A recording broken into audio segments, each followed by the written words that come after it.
Et si je vous disais que certaines des plantes alimentaires les plus productives de la planète ne sont ni des pommiers, ni des poiriers, ni des pêchers, ce sont des plantes suffisamment petites pour pousser dans un pot sur votre porche.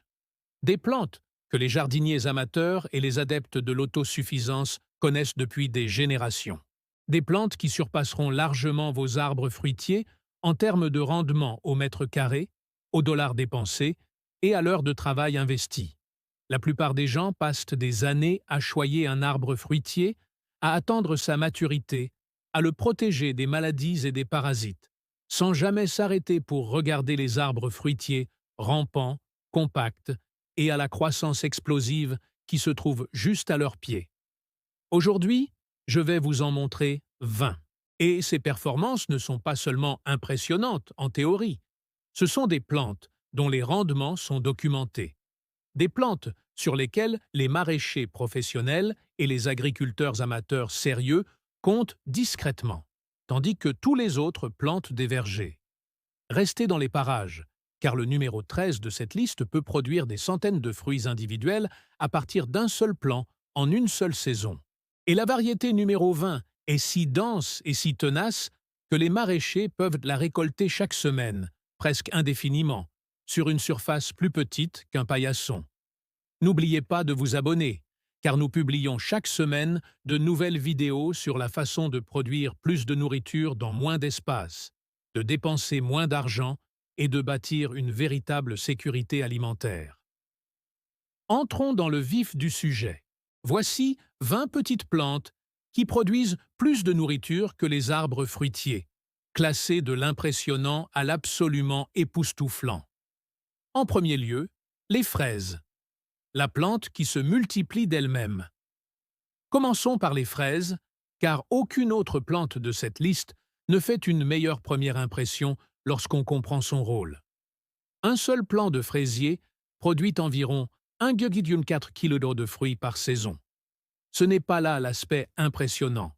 Le plus impressionnant, c'est ce qu'il fait ensuite. Les fraisiers émettent des stolons, de longues tiges horizontales qui s'enracinent dans le sol et deviennent automatiquement de nouvelles plantes sans que vous ayez à intervenir. Un plant donne naissance à 5, 5 à 25, 25 à 100. Une fraisière ne produit pas seulement des fruits, il produit des fruits et plusieurs producteurs simultanément. Comparez cela à un arbre fruitier. Vous plantez un arbre fruitier et vous attendez 3 ans, 5 ans, parfois plus longtemps, avant d'obtenir des récoltes significatives. Pendant ce temps, vos fraisiers fructifient quelques mois seulement après la plantation et, ce faisant, ils développent discrètement une armée de nouveaux plants. La variété que vous choisissez est importante. Les variétés non remontantes offrent une abondante récolte de fruits en début d'été, idéale pour les conserves. Les variétés remontantes produisent des récoltes plus petites tout au long de la saison, ce qui est mieux adapté à une consommation régulière. Les fraises ont été négligées en tant que fruits et légumes importants car elles sont très répandues. Nous les considérons comme un joli ornement de jardin et non comme une plante essentielle à la sécurité alimentaire. Mais quand on fait les calculs, 3 livres par plante, propagation automatique, fruits dès la première année. Les fraises ne sont pas un élément de décoration de jardin. Ce sont parmi les machines alimentaires les plus efficaces du règne végétal. Considérez-les comme la plante qui vous rend la pareille et qui envoie ensuite ses enfants vous la rendre à leur tour. Numéro 2. Les framboises. La machine à rendement vertical. Voici une plante qui a trouvé une solution que la plupart des jardiniers n'ont pas encore trouvée. Grandit, pas par hasard. Les framboisiers produisent leurs fruits sur de hautes tiges verticales, ce qui signifie que vous pouvez les planter en rangs serrés, les faire grimper sur des treillis et obtenir des rendements énormes sur des bandes de terre étroites. Une framboisière bien établie produit abondamment pendant des années, avec très peu d'entretien une fois bien implantée. Son fonctionnement biologique est remarquable. Les framboisiers produisent 2 types de tiges, les primocanes qui poussent la première année et les floricants qui fructifient la deuxième année. Si vous comprenez ce cycle, vous pouvez gérer votre parcelle pour une production continue en coupant les cannes fanées après la récolte, tandis que les cannes de l'année suivante poussent déjà derrière elles. Les variétés à remontant et à remontant offrent une grande flexibilité. Certains jardiniers cultivent les deux pour prolonger la période de récolte du milieu de l'été jusqu'aux premières gelées. Ce qui rend les framboisiers si particuliers par rapport aux arbres fruitiers, ce n'est pas seulement leur rendement, c'est aussi leur rapidité d'implantation. Plantez les cannes à racines nues au printemps et vous pourrez récolter des quantités significatives en 18 mois. Aucun arbre fruitier sur Terre ne peut rivaliser avec ce délai.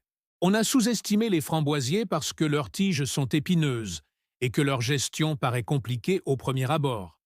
Mais une fois qu'on a compris le cycle de culture de la canne à sucre sur 2 ans, la gestion est simple. C'est la plante qui récompense les personnes qui ont pris 10 minutes pour comprendre comment elle pense. Numéro 3. Les mûres, productrices intarissables. Si les framboises sont les membres raffinés et sages de la famille des fruits à canne, les mûres sont celles qui débarquent et envahissent le quartier. Les mûriers sont d'une productivité presque agressive. On estime qu'il faut compter entre 2 et 3 livres par plante et par an, une estimation prudente. Dans de bonnes conditions et avec des plantes bien établies, vous pouvez obtenir des résultats nettement supérieurs. Elles s'enracinent là où l'extrémité de leur canne touche le sol. Elles poussent dans des sols pauvres. Elles ne nécessitent pas une attention constante et produisent une fructification abondante, même à mi-ombre, là où la plupart des plantes potagères peinent à trouver leur place. Les variétés modernes, sans épines, ont levé le principal obstacle à leur culture. Des variétés comme Triple Crown et Chester produisent d'énormes baies sucrées sur des tiges qui ne vous abîmeront pas les bras au moment de la récolte. Voici ce qui fait des mûres une véritable plante de sécurité alimentaire. Ils ne vous demandent presque rien et vous donnent énormément en retour. Pas de pulvérisation, pas de programme de taille compliqué, pas d'intrants coûteux.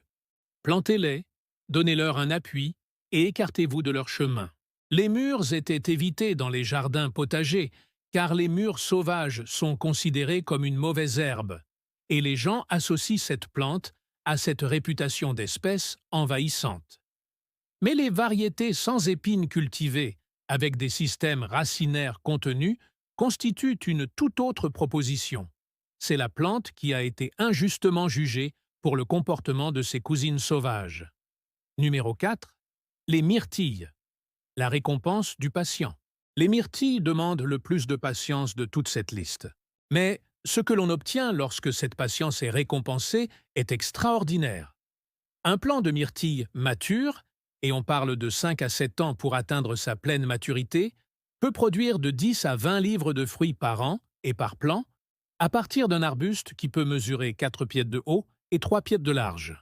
Comparez ce calcul à celui d'un pommier qui pourrait produire de 40 à 60 libibars, mais qui nécessite un rayon de canopée de 10 pieds, et les bleuets commencent à paraître extrêmement rentables par pied carré. Le hic, c'est le sol. Les bleuets ont besoin de conditions acides, un pH de 4,5 à 5,5, que la plupart des sols de jardin ne fournissent pas naturellement. Vous pouvez soit amender votre sol avec du soufre au fil du temps, soit les cultiver dans des plates-bandes surélevées ou des conteneurs avec un mélange acide de terreau et de perlite. C'est à ce stade que la plupart des gens abandonnent la culture des bleuets, mais ceux qui résolvent le problème du sol en récoltent les fruits pendant des décennies. Plantez au moins 2 variétés pour assurer la pollinisation croisée. Les variétés précoces, de mi-saison et tardives, vous permettent d'étendre votre période de récolte pendant 6 à 8 semaines de l'été. De nombreux jardiniers ont délaissé les bleuets, car leur phase d'installation est lente et leurs exigences en matière de sol semblent capricieuses. Mais les jardiniers qui comprenaient qu'ils plantaient un investissement sur 20 ans et non une récolte rapide, ont aménagé des champs de myrtilles qui nourrissent désormais leur famille chaque été presque automatiquement. C'est la plante qui vous apprend la différence entre la patience et le temps perdu. Numéro 5. Les groseilles, la haie super-aliment oublié.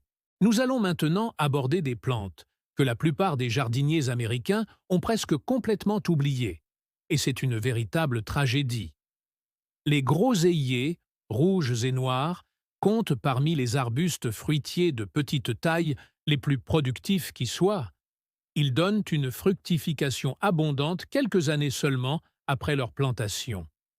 Elles tolèrent mieux la mi-ombre que presque toutes les autres plantes à fruits.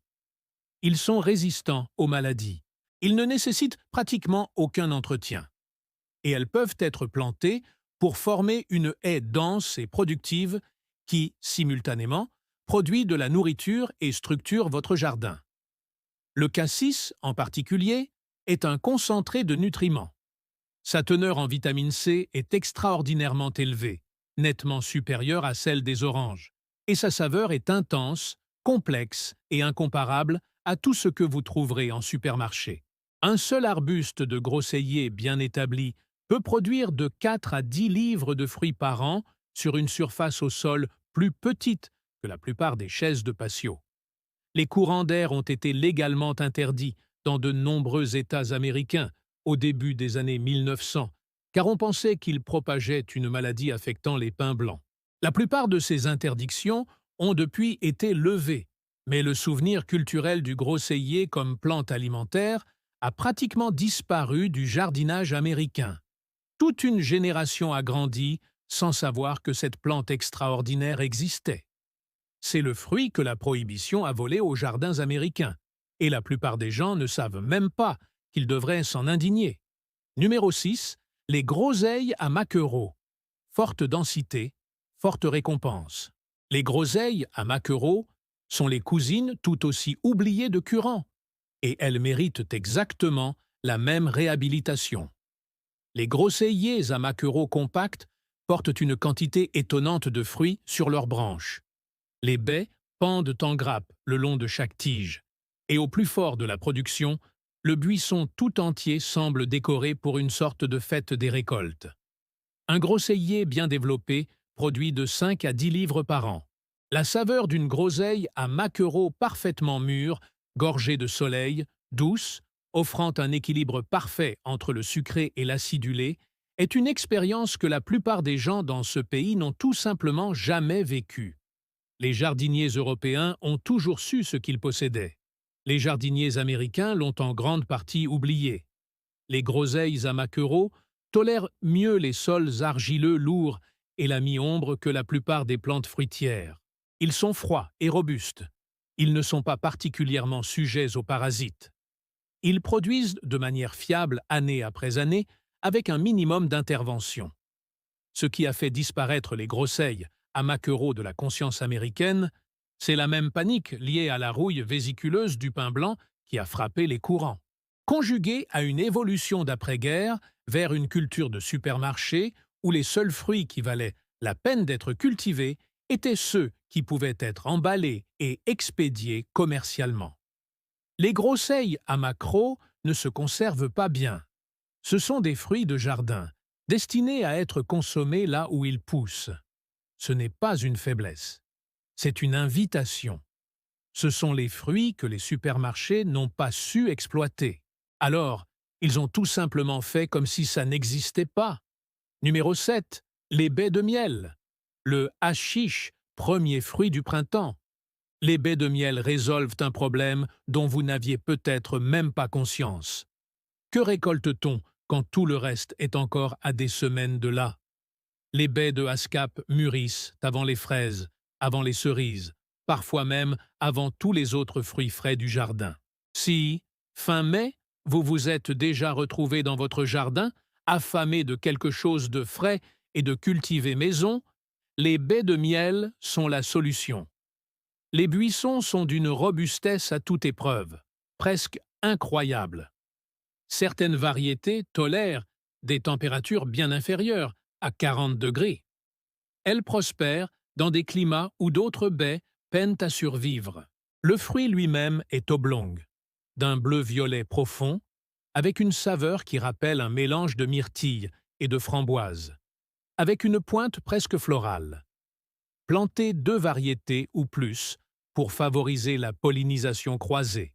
Et vos arbustes à baies de miel vous récompenseront pendant des décennies. Ces arbustes sont vivaces, nécessitent peu d'entretien et, une fois bien implantés, restent productifs année après année. Les baies de chèvrefeuille sont pratiquement inconnues dans le jardinage américain traditionnel. Du fait de leur introduction relativement récente, issue de programmes de sélection travaillant avec des variétés sauvages sibériennes et japonaises, l'infrastructure commerciale n'a pas encore rattrapé le niveau de qualité réel de ces plantes. Les pionniers des régions au climat nordique qui ont adopté cette approche dès le début possèdent aujourd'hui certaines des plantations de petits fruits de début de saison les plus productives de leur région. C'est la plante qui sera partout dans 10 ans et vous pouvez la voir dès maintenant. Numéro 8. Les érelles. La machine à baies toujours verte. Les baies de Lingan sont minuscules. Les arbustes sont minuscules, souvent de seulement 15 à 30 cm de haut. Les baies sont minuscules. Mais planter des érelles rouges en couvre-sol et la production au mètre carré devient remarquable. Ces petits arbustes à feuilles persistantes, originaires des écosystèmes scandinaves et subarctiques, produisent de lourdes grappes de baies rouges vifs à la fin de l'été et souvent à nouveau en automne. Ils sont résistants au froid et supportent les températures extrêmes. Elles conservent leurs feuilles tout l'hiver. Elles prospèrent dans les sols acides comme les myrtilles et se propagent lentement grâce à des stolons souterrains pour occuper tout l'espace disponible. Si vous avez déjà mangé des boulettes de viande suédoises avec leur sauce rouge acidulée si particulière chez Ikea, vous avez déjà goûté à la lingonberry. En Scandinavie, la confiture d'érelles est à la cuisine ce que le ketchup est en Amérique.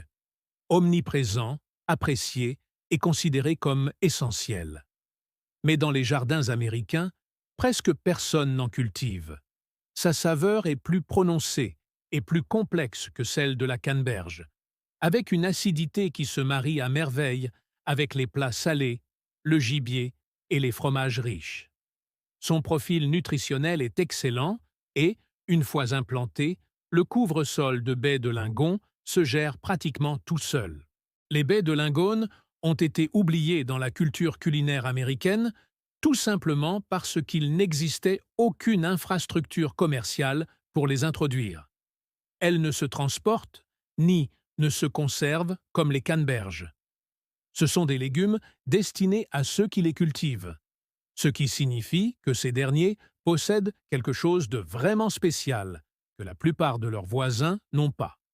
C'est le secret que les Scandinaves gardent depuis des siècles. Elles poussaient discrètement pendant que nous n'y prêtions pas attention. Numéro 9. L'aronia, l'arbuste superaliment. Voici une plante que l'industrie des aliments santé a découverte et qu'elle vend maintenant à prix d'or sous forme de poudre et de compléments alimentaires.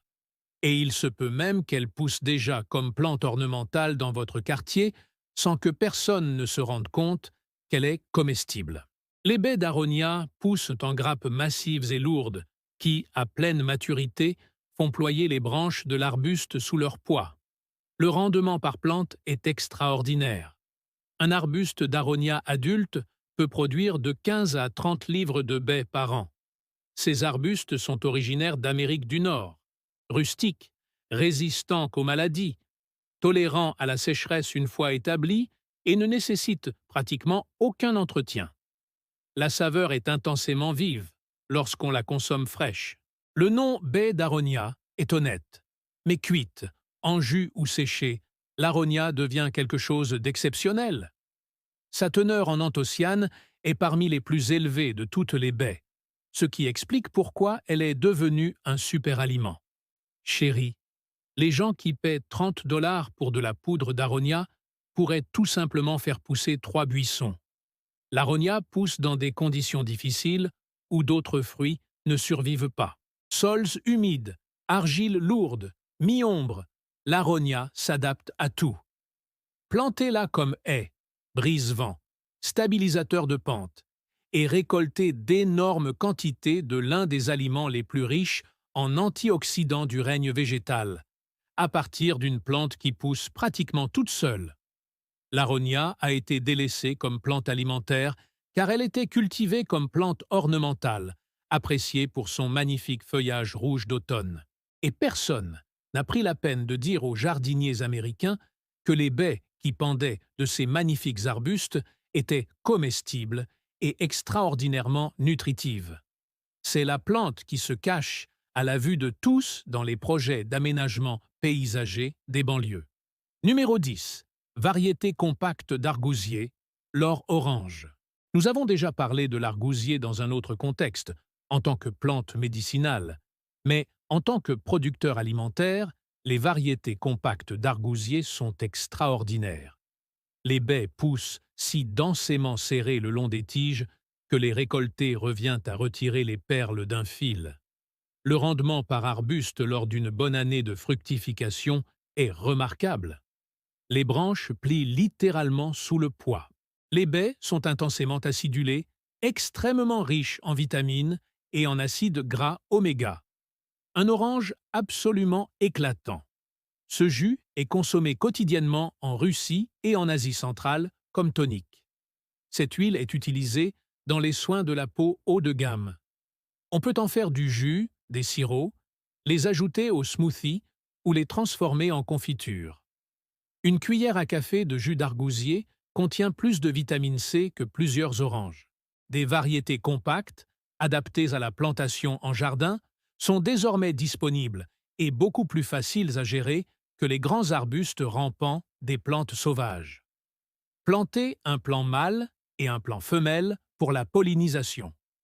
Un seul plant mâle peut polliniser plusieurs plants femelles, et vous récolterez ainsi des quantités extraordinaires de l'un des aliments les plus riches en nutriments disponibles, à partir d'une plantation relativement compacte.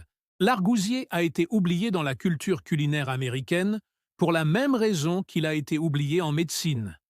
Elle pousse à l'état sauvage, dans des climats rudes et isolés, et l'infrastructure commerciale nécessaire pour la rendre accessible n'existait tout simplement pas jusqu'à récemment. Ceux qui ont découvert cela très tôt transforment discrètement chaque automne des seaux d'or orange provenant de plantes que la plupart de leurs voisins croisent sans même y prêter attention. C'est une plante qui constitue un aliment de base en Sibérie et dans les Himalayas depuis des siècles, tandis que le reste du monde dort. Maintenant, si vous regardez ceci et que votre esprit est déjà ailleurs, dans votre jardin, à imaginer où vous planteriez un carré de myrtille, une haie de groseilliers ou une rangée de framboisiers, je veux que vous fassiez quelque chose pour moi. Cliquez sur le bouton « J'aime » dès maintenant.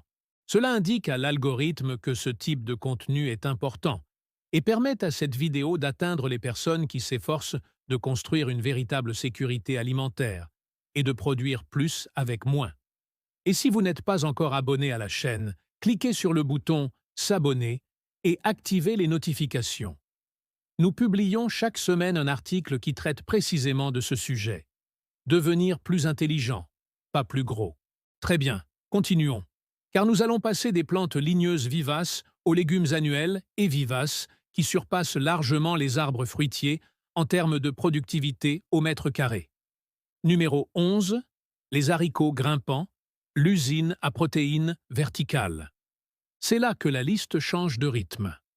Des légumes qui produisent avec une intensité que les arbustes et les arbres ne peuvent tout simplement pas égaler.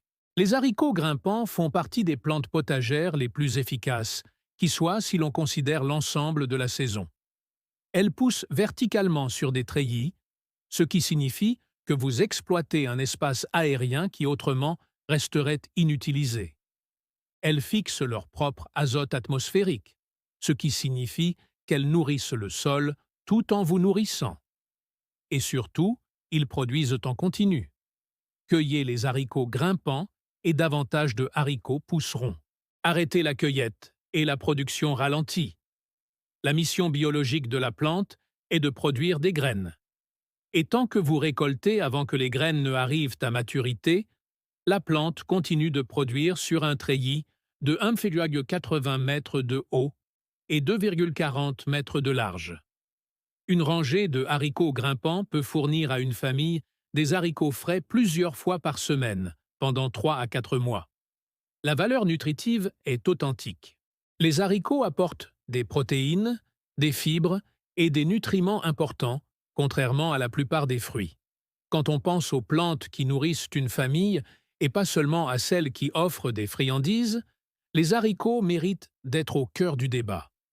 Les haricots grimpants ont été considérés comme un simple légume de jardin plutôt que comme la merveille de productivité qu'ils sont réellement. Les jardiniers qui cultivent des haricots grimpants sur des treillis verticaux de juin à octobre récoltent discrètement des centaines de dollars de produits sur quelques mètres carrés de terrain. C'est une véritable usine à protéines qui pousse tout droit et ne s'arrête jamais jusqu'aux premières gelées. Numéro 12. Les petits pois. Production massive. Avant l'arrivée de l'été, les petits pois résolvent un problème différent de celui de la plupart des légumes de cette liste. Elles produisent pendant la saison fraîche, au printemps et en automne, lorsque la plupart des autres plantes alimentaires sont soit en dormance, soit n'ont pas encore produit.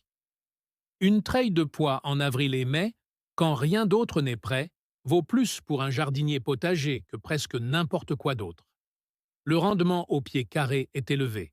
La période de récolte est régulière, et la saveur des petits pois frais cultivés à la maison, sucrés, croquantes et complexes, est vraiment différente de tout ce que l'on trouve dans le commerce. Les pois mangent tout, en particulier, donnent la gousse entière, ce qui augmente le rendement par plantation. Écosser les petits pois est une bonne source de protéines. Des pois plus riches en amidon, adaptés à la cuisson et à la conservation.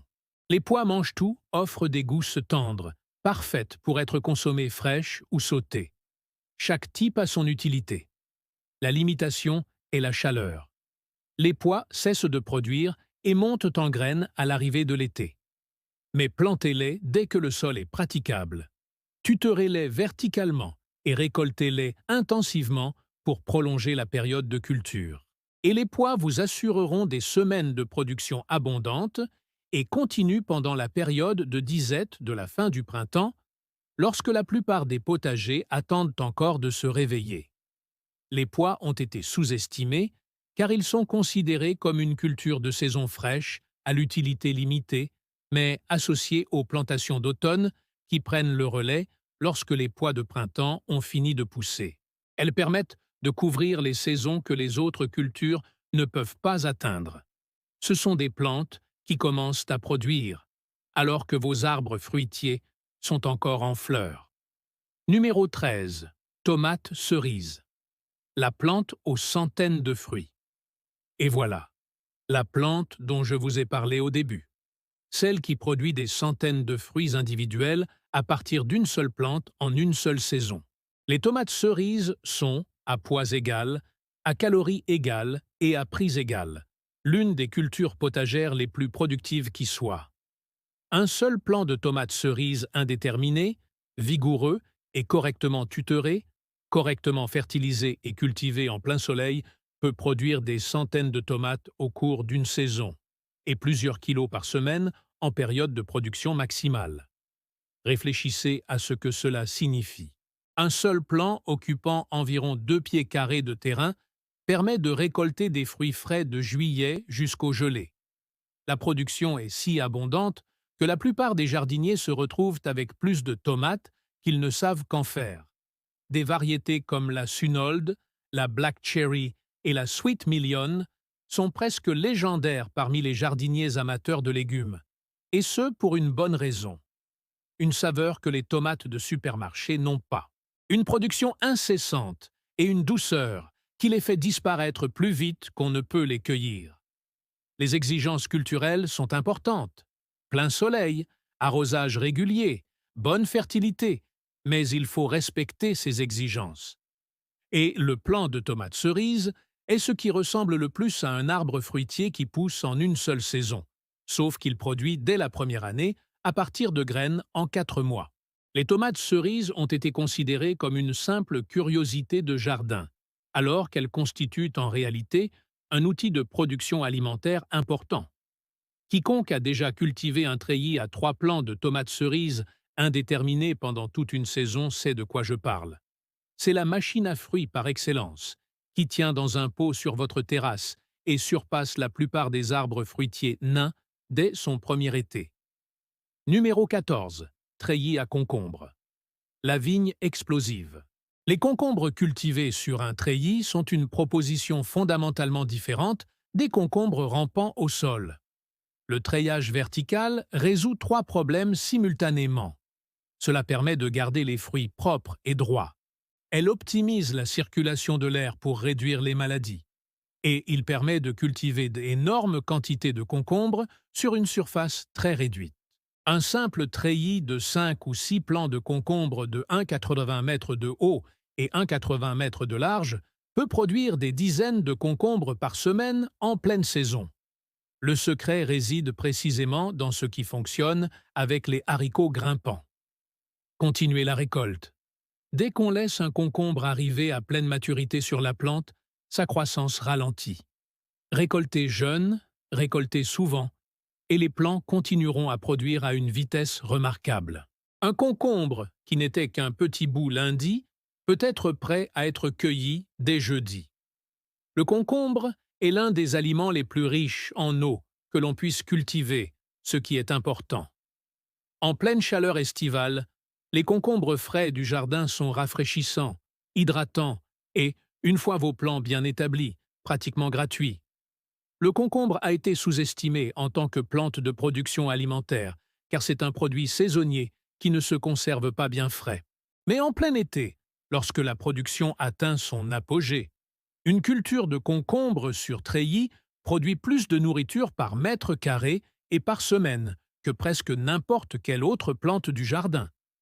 C'est la plante qui vous fait comprendre qu'un treillis n'est pas un simple accessoire de jardin, mais un véritable multiplicateur. Numéro 15. Épinard de Malibar.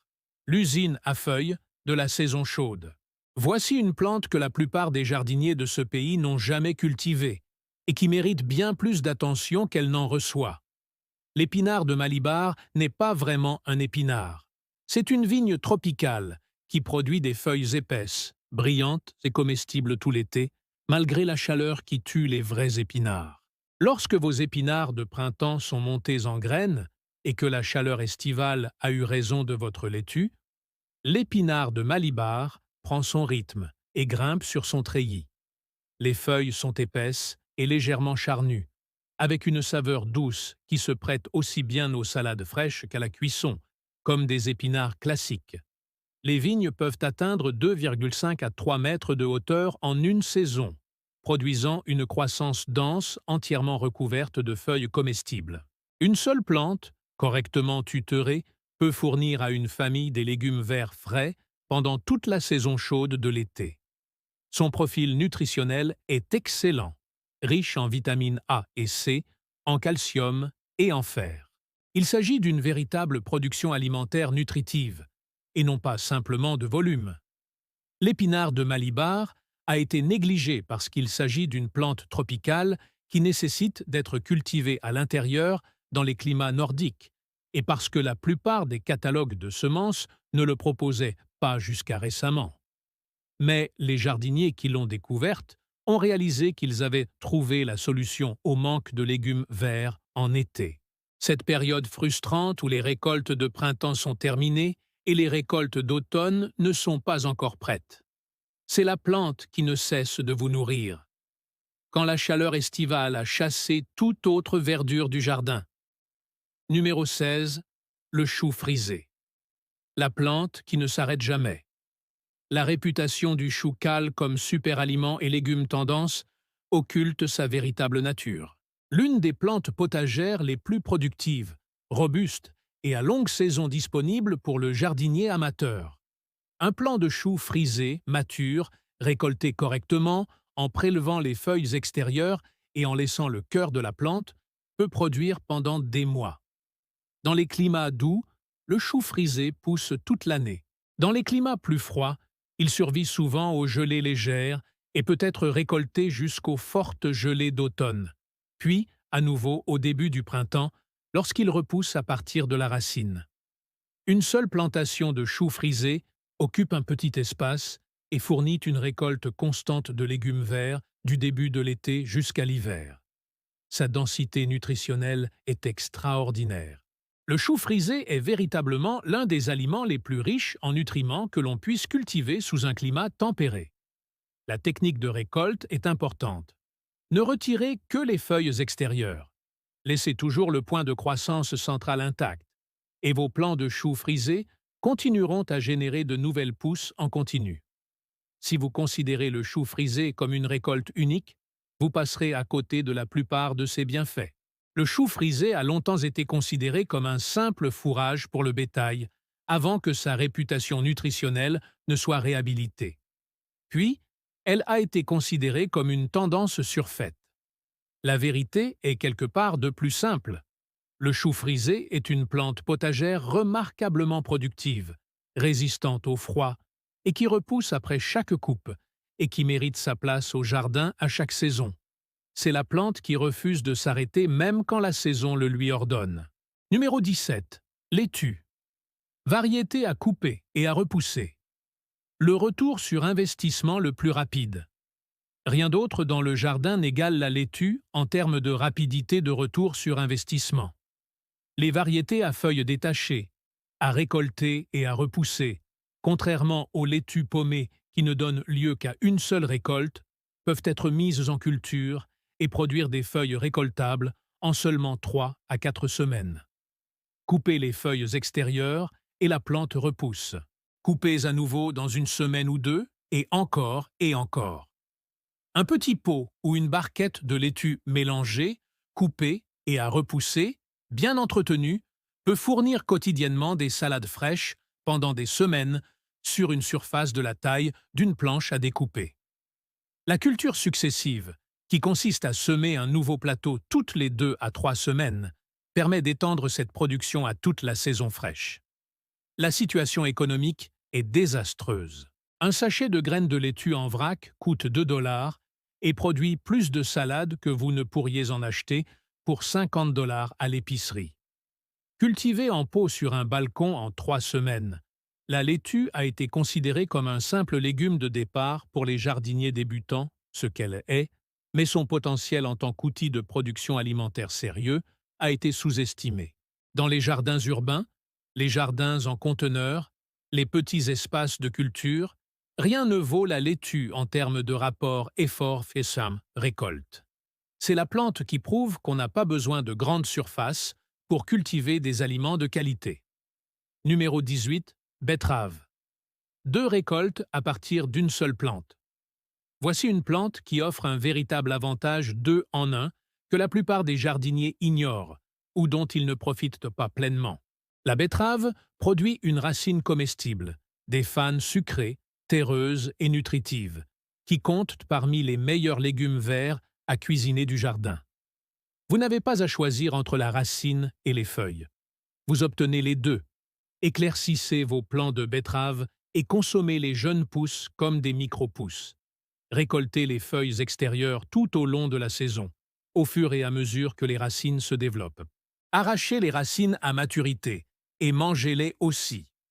Les racines se conservent exceptionnellement bien dans des conditions fraîches.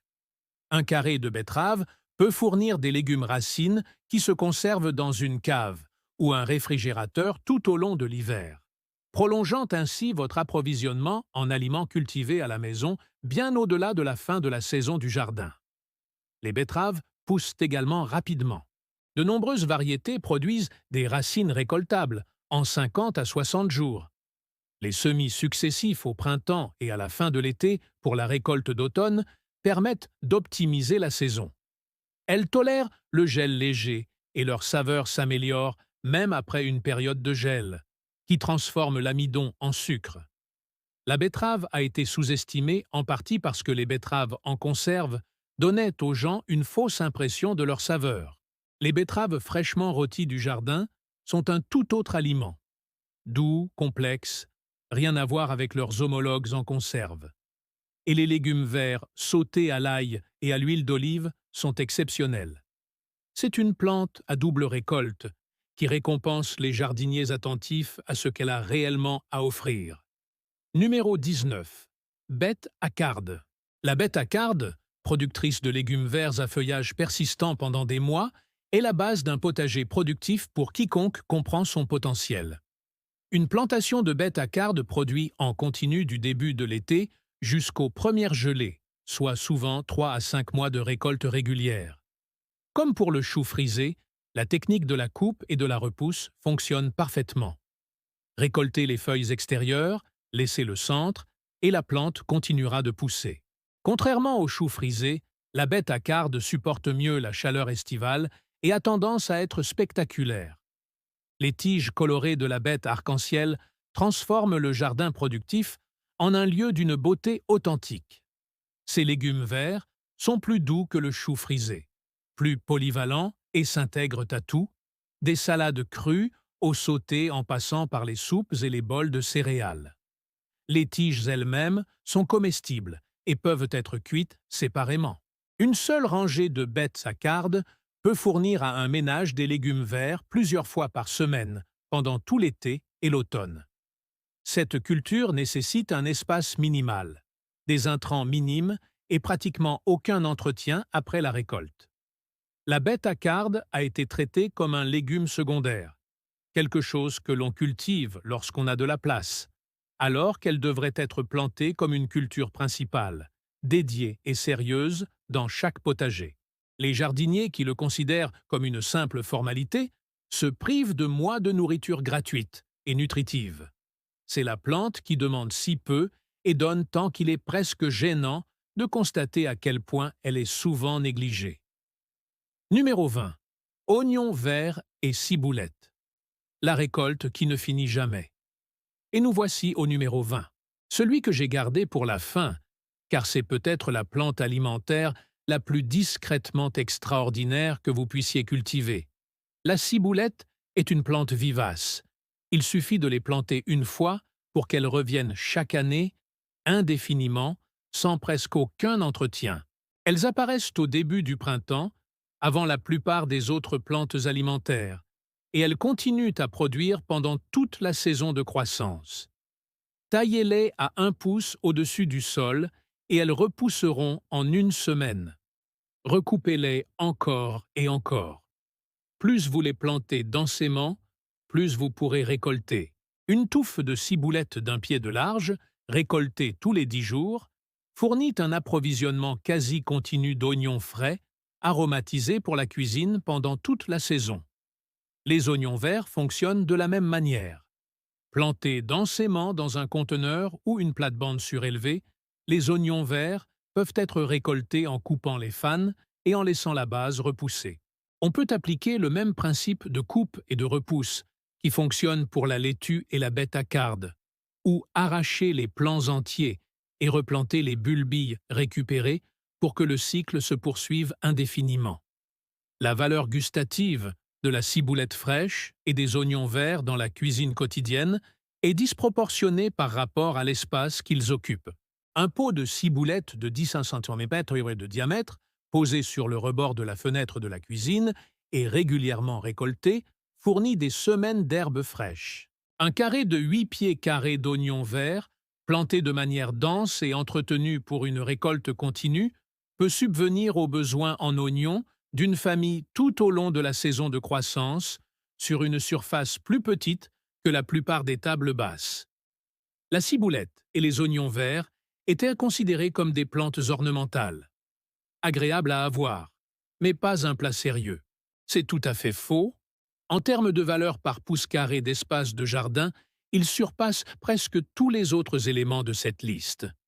C'est la moisson qui ne s'arrête jamais, de la plante qui n'a jamais besoin d'être remplacée, dans un espace si petit qu'il peut à peine être qualifié de jardin.